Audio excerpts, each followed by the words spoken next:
Bonjour à tous, bienvenue sur le circuit de Catalunya. La saison 2014 des championnats V2V débute ici. Proto, GT, Fugno et Monoplace, nous allons tout vous dire, tout vous raconter et rencontrer les différents acteurs. Installez-vous, c'est parti.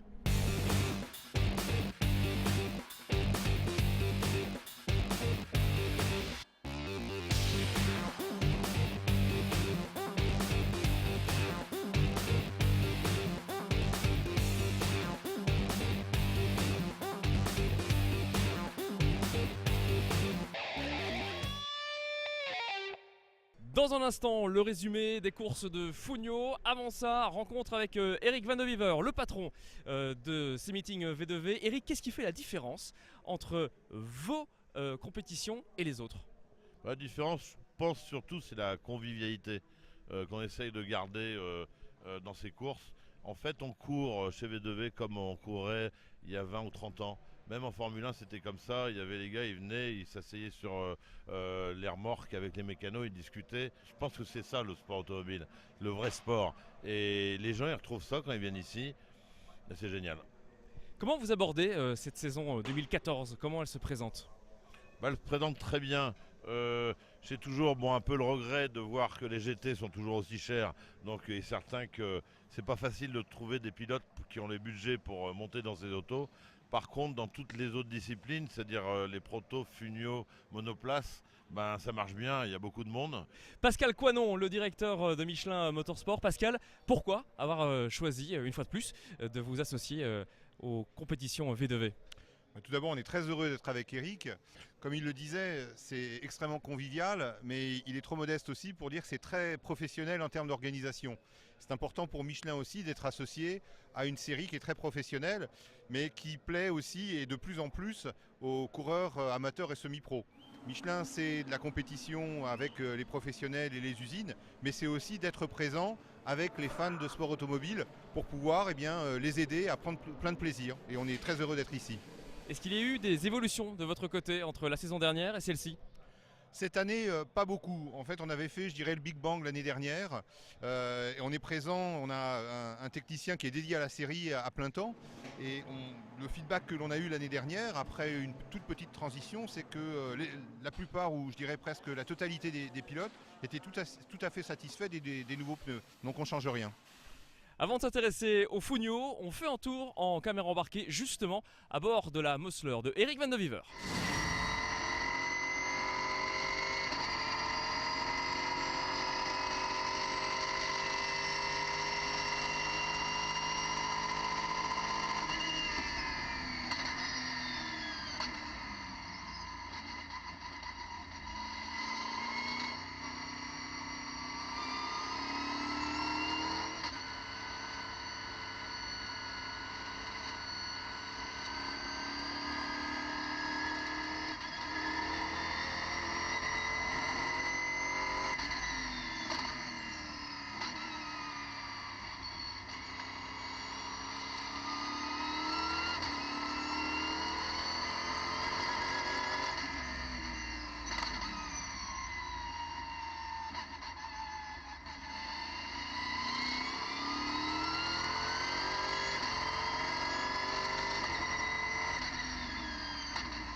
Les Fugno, magnifique voiture à la fois ludique et compétitive. 3 courses au programme ici en Catalogne. Faisons un zoom sur les hommes en forme de ce premier week-end de l'année. Tout d'abord, Jean Collet, ici en blanc. En course 1, il conserve sa deuxième place malgré toute la pression mise par Harlan Boulin et le nouveau venu Siabarassi. Au départ de la manche suivante, il se place dans la roue du poleman Sergerio pour finalement le dépasser et l'emporter. Et lors de la troisième course, Collet est en tête et puis malheureusement, il commet une erreur fatale qui enterre ses chances de victoire. Un autre pilote qui a marqué les esprits, c'est le petit nouveau en Fugno, Marcel Siabarassi. Dès la première course, il monte sur la troisième marche du podium. Deuxième manche, il fait le spectacle en compagnie de Harlan Boulin et finit quatrième. Et puis, dans la course numéro 3, il finit deuxième malgré un tête à queue. Il y a de plus en plus de femmes en V2V et c'est une bonne chose, c'est une bonne nouvelle. Et parmi elles, eh bien, une petite nouvelle, elle s'appelle Capucine Caillet. Elle a une particularité. Capucine, vous avez débuté en sport automobile il y a moins d'1 an. Comment c'est venu? Vous vous êtes réveillé un matin et vous vous êtes dit, moi, j'y vais? J'ai toujours adoré les voitures et juste jamais eu l'opportunité. Et l'année dernière, j'ai été aux 24 heures du Nürburgring et ça a été le déclic. J'ai dit, mais je veux y aller. Alors cette Fugno, quelles sont vos premières sensations sur ce circuit de Catalunya? C'était un peu compliqué parce que je connaissais ni le circuit ni la voiture, donc le temps d'apprentissage est un peu plus long, mais je commence à me faire un peu plaisir, en espérant que ça tienne jusqu'à la course. Et justement, vos objectifs pour la course? De la finir déjà, et puis de gagner encore quelques secondes par rapport au qualif de ce matin. Alors la saison 2014, elle ne fait que commencer. Vous avez envie de faire quoi là sur les prochains mois? Est-ce qu'on va vous revoir en Fugno par exemple? Si j'arrive à faire des temps pas trop mauvais ce matin, peut-être au Mans. Ça dépendra des résultats, on verra. Et ils ont été bons les résultats. Le rendez-vous est donc pris. Dernier pilote à pointer, le champion en titre Sergerio. Il a rappelé à tout le monde qu'il était l'homme fort du plateau avec 2 victoires et une deuxième place. De très jolis classements obtenus à chaque fois à la dure, au prix de bataille de haute lutte.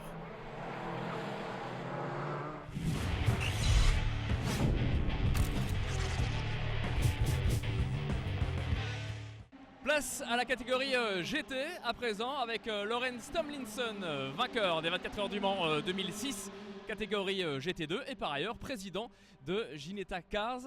Laurens, Pourquoi avez-vous décidé de venir en V2V? On aime le format des courses, elles sont longues. Pour un gentleman driver comme moi, c'est une opportunité d'avoir une chance de gagner. Et puis, nous aimons les circuits. Barcelone, Le Mans, Paul Ricard, ce sont des circuits fantastiques. L'atmosphère dans le paddock est super. De belles grilles de départ et des concurrents contre lesquels il est agréable de se battre. Porsche, Ferrari contre Ginetta. Qu'est-ce que vous espérez pour ce week-end? Ce que nous espérons pour ce week-end, c'est de faire évoluer la voiture.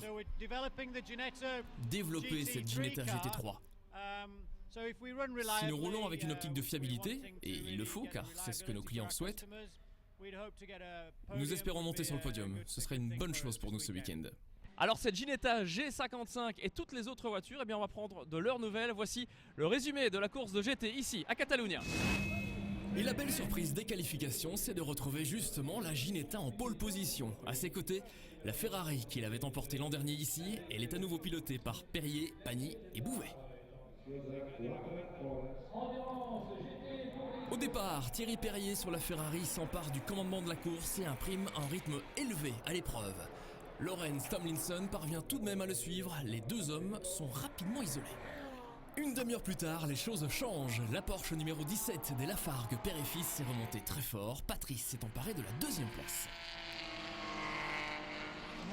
Deux autres Ferrari sont elles aussi dans un bon jour. La 83 et la 84 sont 3e et 4e au détriment de la Ginetta qui chute dans le classement. Premier safety car, c'est le moment que choisit Maurice Ricci pour ramener la Ferrari Sofrev en 4e place. Au départ, j'évite une Porsche, alors je vais dans la saleté, après je tape un peu dans les pneus et après ça a été dur, quoi. Ça a été dur parce que je pense que je les ai fatigués à gauche et puis il a fallu se battre. Une belle bagarre avec la Mosler et la Ginetta, c'était très sympa, quoi. La pluie fait son apparition après 1h30 de course. À ce moment, c'est la Porsche de la famille Lafargue qui est en tête. Patrice le père reste au volant et Paul, son fils, attend impatiemment son tour. On a essayé de le tirer au maximum avec les slicks sous la pluie pour vraiment éviter d'abîmer nos pneus. C'est parce que ça va être la clé, je pense, ça va être la clé de la réussite aujourd'hui, la gestion des pneus, que ce soit du sec comme du pluie. C'est la douche froide pour la Ginetta partie de la pole. À la mi-course, elle évolue à la 12e place. Une descente dans le classement qui s'explique entre autres par une panne du système de désembuage. Pour la deuxième moitié de la course, c'est Mike Simpson qui est au volant. Il est le metteur au point officiel de la marque et ce qu'il réalise est tout simplement exceptionnel. Il est 5 secondes plus rapide que tout le monde. Sur l'Audi numéro 4, Tenekezian a fait un superbe premier relais. Malheureusement, la voiture devra abandonner. La vitre s'est envolée et il est interdit de rouler sans un dispositif de protection au niveau de la tête du pilote, comme un filet par exemple. Écoutez, on pensait avoir un filet, mais moi j'ai fait un relais pendant 1h30 et ça m'a aucunement gêné qu'il n'y ait pas de vitre. J'ai pris la voiture sans vitre, donc on est très surpris par la décision du commission de course. Des ennuis également dans le clan des muscleurs espagnols. La numéro 15 s'arrêtera en piste et au box plusieurs fois, puis elle échouera finalement à la dernière position du classement général. Au même moment, sur la voiture sœur, Costas Canaroglu commet une erreur, immobilise le numéro 14 dans un bac à gravier et perd du même coup la tête du classement GTV2. À 45 minutes de la fin, le classement est le suivant. 5e place pour la Porsche Lorient numéro 7 qui a été constante depuis le départ. 4e, une Ferrari Sofrev, celle de Balthazar, Savary et Polican. 3e position, l'autre voiture de l'écurie, celle de Bublik et Ricci. 2e place pour la Porsche Ruffier des Lafargue. Et toujours leader avec une stratégie et un contrôle des éléments parfaits, la Ferrari Visium de Pagny, Perrier et Bouvet. C'est Bouvet qui est au volant pour terminer la course. Il évolue dans des conditions compliquées puisque lui aussi a des problèmes de buée sur le pare-brise. A souligner la folle remontée de la Ginetta G55. Après ses ennuis de désembuage, le duo Tomlinson-Simpson est remonté jusqu'à la 6e place. L'équipe était affûtée en arrivant en Espagne. On a fait beaucoup de tests avec cette voiture durant l'hiver, Mike Simpson et moi. Nous en sommes au 7e jour maintenant depuis le début des essais il y a 3 semaines. On fait de notre mieux pour bien faire rouler cette voiture et la rendre fiable. La fiabilité, c'est la clé pour nous. Nous espérons que des clients vont nous rejoindre sur le V2V parce qu'on s'y amuse beaucoup. 1 an plus tard, même circuit, même vainqueur à Barcelone. Victoire de Pagny-Perrier et Jean-Bernard Bouvet. À la fin, j'étais un petit peu en délicatesse, mais apparemment, je faisais quand même des bons temps parce que la Ferrari, elle aime bien l'eau, mais quand il y a de la vraie pluie, dès que c'est gramouillé, elle n'est pas très facile à conduire. J'ai un petit peu galéré. Et voilà, mais sinon, je me suis appliqué, j'ai fait le maximum pour pas faire de bêtises, on va dire le mot gentil. Et voilà, on a fait un bon week-end. Toutes les séances d'essais libres, on a été quasiment devant, je crois. On rate la pole pour pas grand-chose. C'est la victoire, voilà, donc ça commence bien le championnat, je suis super content. Et au championnat justement, à la 2e place, on retrouve les Lafargue, 3e Bobolic et Ricci sur la Ferrari, 4e Balthazar, Savary, Polican, 5e Ansel Blasco Dupuis, 6e Mouez et Loger, 7e et 1er GTV2 Martinet, Tremblay et Pereira, à la 8e place Canaroglu et Campos.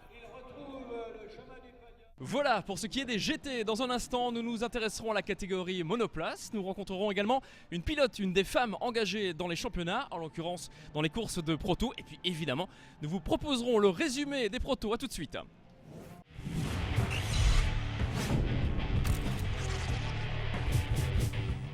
De retour à Barcelone sur ce magnifique circuit F1, on va maintenant s'intéresser à la catégorie monoplace avec Jean-Claude Estre, patron de Formula Motorsport, championne l'an dernier, catégorie B. Jean-Claude, présentez-nous votre saison 2014. La saison 2014, on va essayer de faire aussi bien que la saison 2013. Ça sera un peu plus dur parce qu'il y aura un peu plus de monde et on va essayer de faire au moins aussi bien. Alors les pilotes qui viennent chez vous visent quel objectif prioritairement en 2014 ? Moi j'ai que des pilotes gentlemen cette année. Donc j'ai 1 ou 2 pilotes qui peuvent éventuellement gagner le championnat et j'ai 2-3 autres pilotes qui sont là pour continuer à progresser et se faire plaisir tout en faisant de la compétition. Votre regard de patron de team sur l'évolution de ce championnat monoplace en V2V ? Je pense que cette année, ça a été un très bon choix de supprimer la catégorie A parce qu'il n'y avait que 2-3 voitures. Mais c'est des voitures qui étaient vraiment beaucoup plus performantes. Donc je pense que le V2V, ça sera une bonne saison cette année, aussi bien au niveau public que performance et autres. Eh bien justement, les premières courses monoplace dans ce challenge V2V version 2014. Coup de projecteur maintenant. Cette année, les voitures pour gagner en monoplace V2V, ce sont les voitures de la catégorie A, c'est-à-dire les formules Renault 2.0 de 2010 à 2014. 3 pilotes les ont particulièrement bien maîtrisés ce week-end. Tout d'abord, Jordan Perrois sur la voiture noire. Il a 23 ans, il vient d'Île-de-France. Son expérience en F3 Open et en F4 lui a donné les armes pour combattre sur le circuit de Catalunya. Il est monté 2 fois sur le podium et a également accroché la 4e place. Jordan est aussi à pointer comme l'un des pilotes les plus spectaculaires du week-end. Antonin Borga, le vice-champion 2012, est de retour en V2V et plus que jamais, il vise le titre. Ses résultats du week-end lui permettent de marquer de bons points avec les 3e, 1re et 2e places. Antonin Borga est notamment le co-auteur d'une belle bagarre avec Zanassi dans la toute première course du week-end. Et enfin, le meilleur de tous sur le circuit espagnol de Catalunya était Matteo Cairoli. L'Italien a été ultra dominateur tout le week-end avec à la clé 2 victoires. Le jeune pilote aurait même pu remporter la 3e course, mais c'est une erreur de jeunesse qui le fait échouer à la 4e place. Cairoli est parti en tête à queue sous safety car en faisant chauffer ses pneus.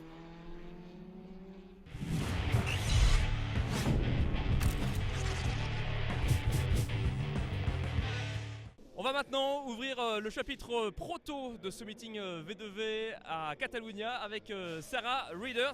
Sarah, pourquoi avoir décidé de revenir en V2V ?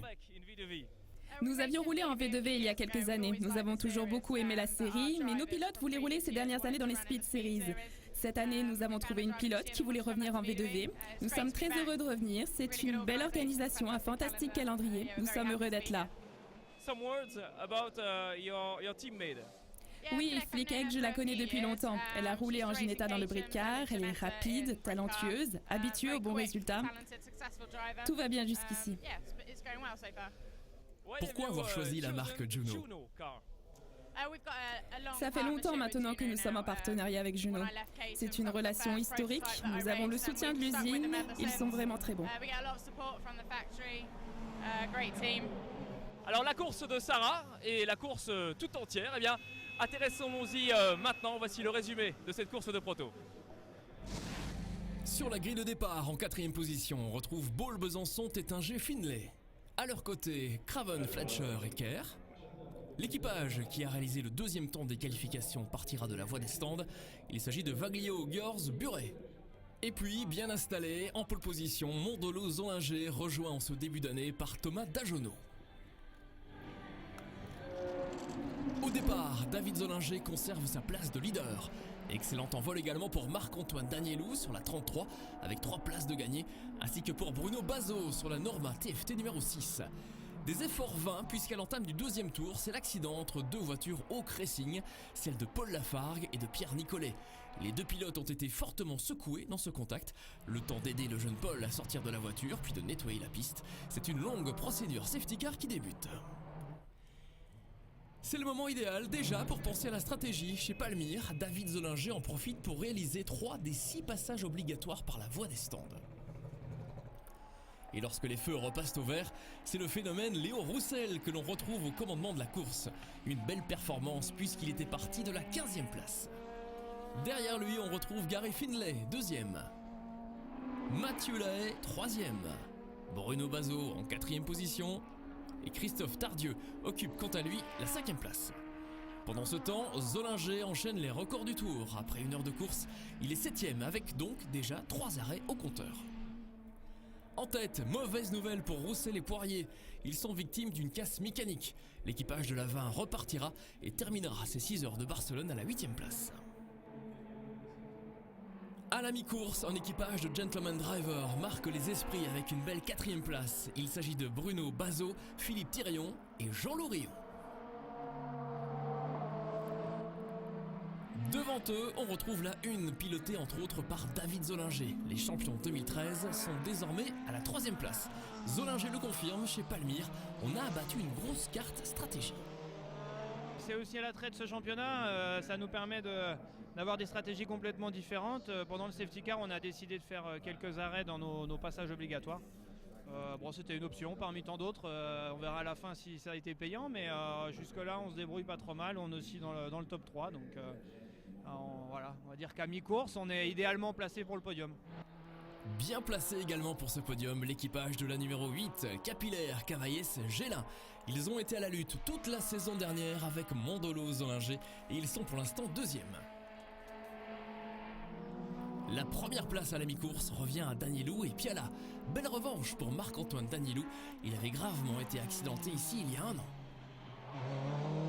Pour l'instant, ça se passe très bien pour nous. Malheureusement, il y a déjà 2 voitures de l'équipe qui ont eu des gros problèmes. Il y en a une qui a déjà abandonné et l'autre qui sont en train de réparer. Donc là, on a les 2 autres voitures qui sont 1 et 3. Donc on va essayer de faire sourire l'équipe et leur donner un doublé sur le podium.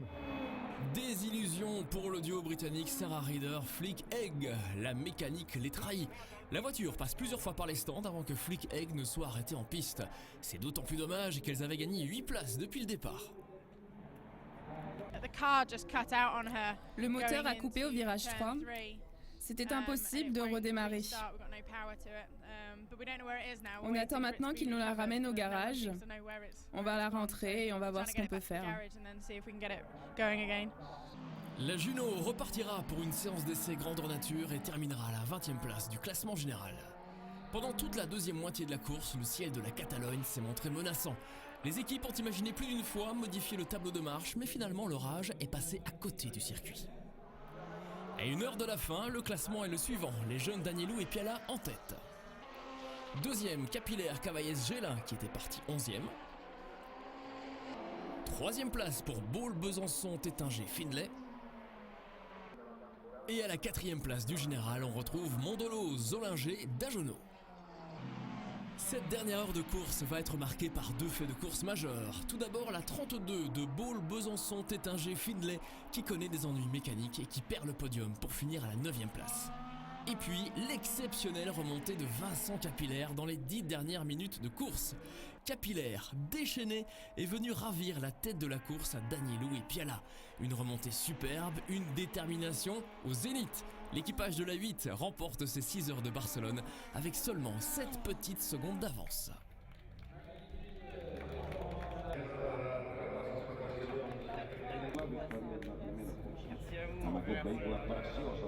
C'était génial, vraiment se battre comme ça, rattraper une seconde au tour alors qu'il reste autant de minutes, donc c'était juste génial. On a commencé difficilement le week-end, mais grâce à l'équipe, mes coéquipiers, tout le monde a fait un super job, on n'a pas lâché l'affaire et ça paye, donc c'est juste génial, juste génial. À la 2e place, Danielou et Piala. 3e, Mondolo Zolinger d'Agenot. Au championnat, très logiquement, la situation est la même. 4e place, Dominguez Tardieu-Wozniak. 5e, Bazot-Thirion-Rion. 6e, Bassera Robert Frati. 7e, Rinaldi Bifis. 8e, Roussel et Poirier. Terminé pour le premier meeting V2V de l'année. Pour le prochain rendez-vous, retour en France sur le circuit du Mans les 18, 19 et 20 avril. Et ce sera évidemment à suivre sur Motors TV. D'ici là, portez-vous bien. Salut.